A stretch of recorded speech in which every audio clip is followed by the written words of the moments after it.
NXT starts off with Bayley versus Cora Jade. Last week, Bayley requested a match. She wanted her revenge against Cora Jade, with Cora Jade attacking her with the kendo stick. So we end up getting it this week. This was a really solid match. During the match, you end up getting Roxanne Perez, and she comes out as Hugger Bayley. They had the theme music and everything, which I thought was great. I do think it was a bit of a wasted opportunity only because this isn't a main roster feud. They only been feuding on NXT. I feel like if you would have had this on the main roster, this would have got a way better reaction, a way bigger pop. Cause for me, it seemed like the crowd didn't react as they should, but the heel work was great. I love her coming out as Hugger Bayley. It was great. She started, you know, tapping the fans' hands, trying, try to shake hands with the fans and all that, like, like Bayley used to do. But then you end up getting Bayley coming out, getting out of the ring, attacking, Roxanne Perez. This allowed Cora Jade to hit her finisher on the outside. Then she brings her back in the ring, hits it again, and picks up the victory. Then after the match, after she picks up the victory, you get Ava. She comes out and ends up making the triple threat match into a fatal four way, which I actually like. I like that they made it a fatal four way because it makes it a bit more unpredictable. Even though I feel like Julia still's gonna win, I do like adding Cora Jade into the mix.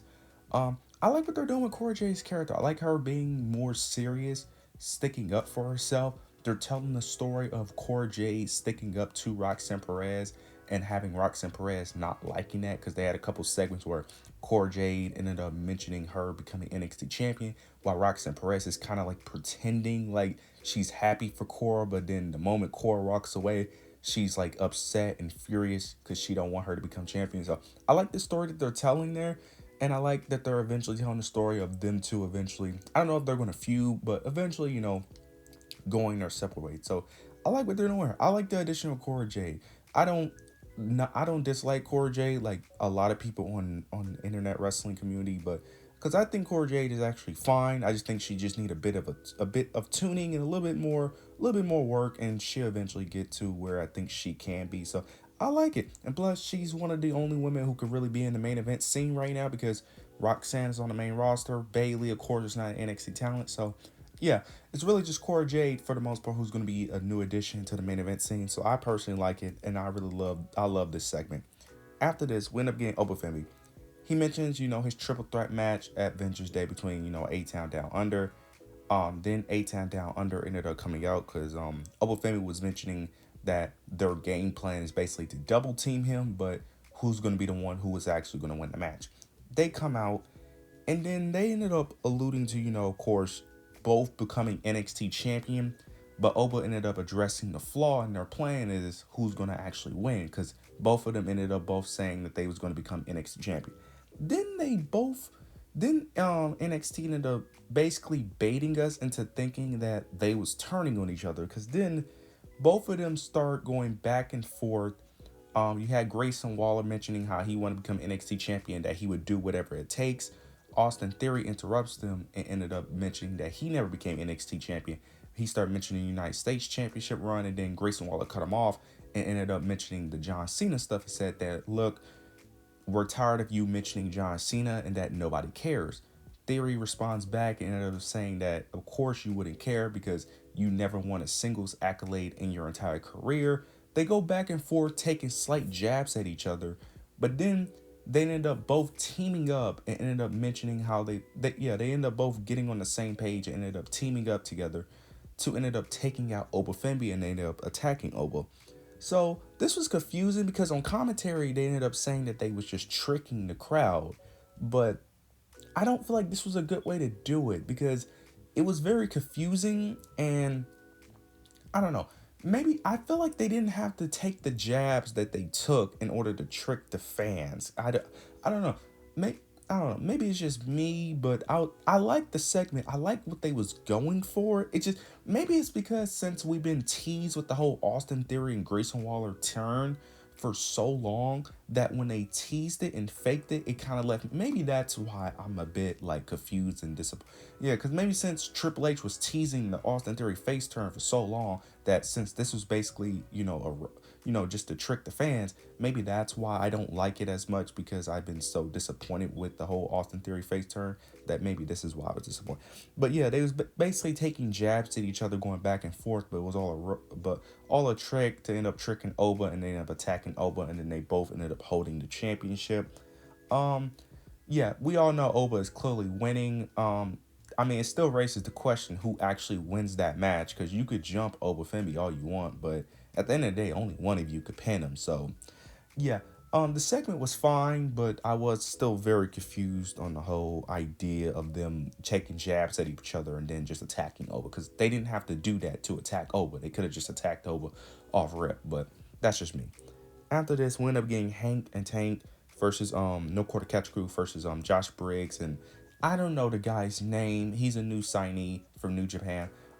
Josh Briggs and the new signee win. It was very predictable, because they've been pushing Josh Briggs and the new signee like crazy for the NXT tag titles. They end up picking up the victory. They're gonna have their match at Vengeance Day for the tag titles against Nathan and Axum. Nathan and Axum are clearly winning, but they're just telling the story of Josh Briggs wanting that title opportunity. He finally got it. I'm not gonna really speak too much about it. I'm just gonna be honest, because I honestly really don't care. After this, we end up getting Lexis King versus JDC, aka Fandango. Lexis King picked up the victory it was for the Heritage Cup. The thing that shocked me was really the crowd reaction. It seemed like the crowd just did not care. Maybe it was just for me, but for me, it seemed like the crowd was making little to no noise during this match. Where last week they made a pop for Fandango last week, but this week little to no reaction. So I don't know what's going on there, but maybe it was just on my screen that I just couldn't hear. But for me, it felt like it was barely any crowd reaction. But Lexis King picked up the victory. He's back to being a heel, which I actually love. Hopefully they could continue this momentum. Now, one thing I will say is that I hope the Heritage Cup either goes away or turns into a championship, because I'm going to be honest, the Heritage Cup is something that I do like. It's hard for me to buy into, mainly because it is a cup, and due to the set of rules. The set of rules isn't a bad idea, but I feel like it should be a title instead of a cup. That's just me, but you guys let me know what you guys think. Afterwards, I ended up getting Nikita Lyons versus Zaria. This match got set up during a backstage segment with Nikita interrupted Zaria talking to Soruka. Nikita ended up saying that Soruka is holding Zaria back. This leads to a match because Zaria, of course, was going to stick up for her friend. Zaria picks up the easy victory. Not going to speak too much. I will say this, though. Can anyone explain to me why people don't like Nikita Lyons?